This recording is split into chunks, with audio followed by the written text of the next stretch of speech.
নমস্কাৰ দশম শ্ৰেণীৰ ছাত্ৰ ছাত্ৰীসকল আহা আজি আমি পঢ়ো a tiger in the zoo লেচনটোৰ অসমীয়া ভাঙনি। প্ৰথমতে আমি শব্দ অৰ্থখিনি জানি লওঁ। ষ্টক্স মানে হৈছে লাহে লাহে খোজকাঢ়ে। বিবিধ শব্দৰ অৰ্থটো হৈছে উজ্জ্বল। ষ্ট্ৰিপছ শব্দৰ অৰ্থটো হৈছে ডোৰা। কেজ মানে হৈছে পিঞ্জৰা বা খাঁচা। পেট মানে হৈছে ভৰিৰ তলুৱা। বেলভেট মানে হৈছে মকমলৰ দৰে কোমল। কুৱেট মানে হৈছে নিস্তব্ধ নীৰৱ। ৰেজ মানে হৈছে খং ৰোহ। লাৰ্কিং মানে হৈছে লুকাই ফুৰা। শ্বাডো মানে হৈছে ছাঁ। শ্লাইডিং মানে হৈছে পিছলি যোৱা বা চুপচাপ আগবঢ়া মনে মনে যোৱা। গ্ৰাছ মানে হৈছে গাহ। ৱাটাৰ হল মানে হৈছে পানীৰ গাঁত। প্লাম মানে হৈছে মোটা সূতা। ডিয়াৰ মানে হৈছে হৰিণ।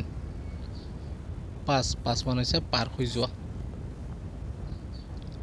স্নাৰ্লিং মানে হৈছে গৰ্জন কৰা। জংগলছ ইডছ মানে হৈছে জংঘলৰ সীমা।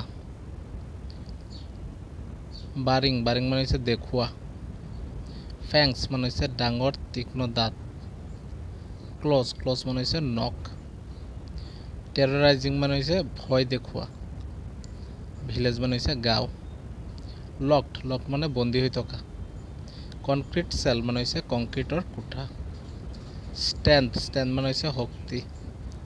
বাৰ্ডছ মানে হৈছে লোহাৰ শিকলি। ষ্টকিং মানে হৈছে আগপিছ খোজকঢ়া। লেন্থ মানে হৈছে দীঘল অংশ। ইগনৰিং মানে হৈছে আওকাণ কৰা। ভিজিটৰ্ছ মানে হৈছে দৰ্শনাৰ্থী। হিয়াৰ্ছ মানে হৈছে শুনা। পেট্ৰলিং কাৰ্ছ হৈছে টহল দিয়া গাড়ী। ষ্টেয়াৰ্ছ মানে একে দৃষ্টিৰে চাই থকা। আহা এতিয়া আমি মুঠ পাঠটোৰ লাইন বাই লাইন অসমীয়া ভাঙনিখিনি জানো। A tiger in the zoo অসমীয়া ভাঙনি। He stalks in his vivid steps. সি মানে হৈছে ইয়াত তেও মানে হৈছে বাঘটোক বুজাইছে। বাঘটোৱে তাৰ উজ্জ্বল দুৰাকটা গাত লৈ খোজকাঢ়ে। The few steps of his cage. খাঁচাৰ ভিতৰত অলপ ঠাইত ইফাল সিফাল ঘূৰে। On pads of velvet quiet. মোলায়ম থাবাৰে নিঃশব্দে খোজ দিয়ে। In his quiet rage. তাৰ নীৰৱ খঙৰ মাজত। He should be lurking in shadow. সি আচলতে আঁৰৰ ছাঁত লুকাই থাকিব লাগিছিল। Sliding through long grass. দীঘল ঘাঁহৰ মাজেৰে লাহে লাহে আগবাঢ়ি। নিয়াৰ দ্য ৱাটাৰ হল। পানী থকা ঠাইৰ ওচৰত। Where plump deer pass. য'ত মোটা হৰিণবোৰ পাৰ হৈ যায়। He should be snarling around houses. সি ঘৰবোৰৰ কাষত গৰ্জন কৰি ফুৰিব লাগিছিল। At the jungle edge. জংঘলৰ সীমান্তত। Baring his white fangs his claws. তাৰ বগা দাঁত আৰু নখ দেখুৱাই। Terrorising the village. গাঁওখনত ভয় সৃষ্টি কৰিব লাগিছিল। But he locked in a concrete cell. কিন্তু সি কংক্ৰিটৰ খাঁচাত বন্দী হৈ আছে। He stand behind birds. তাৰ শক্তি লোহাৰ শিকলিৰ আঁৰত আবদ্ধ। Stalking the length of his cage. সি খাঁচাৰ দীঘল অংশ জুৰি ঘূৰি ফুৰে। ইগনৰিং ভিজিটৰ্ছ। দৰ্শনাৰ্থীসকলক উপেক্ষা কৰি। He hears the last voices at night. ৰাতি সি মানুহৰ মাত শুনে। The patrolling cars. টহল দিয়া গাড়ীবোৰৰ শব্দ।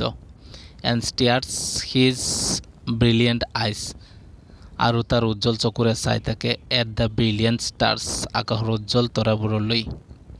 এ টাইগাৰ ইন দ্য জু কবিতাটিত কবিয়ে মানে বাঘৰ জীৱন দুভাগে বিভক্ত কৰিছে।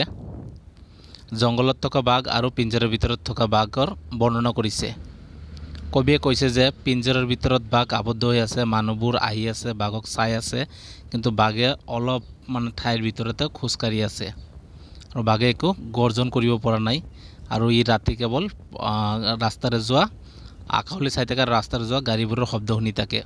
আৰু বাঘ যদি জংঘলত থাকিলেহেঁতেন তেতিয়া সি জংঘলৰ চাৰিসীমাত থকা মানুহৰ ঘৰবোৰত উৎপাত কৰিলেহেঁতেন আৰু গাহনিৰ মাজত লুকাই থাকিলেহেঁতেন।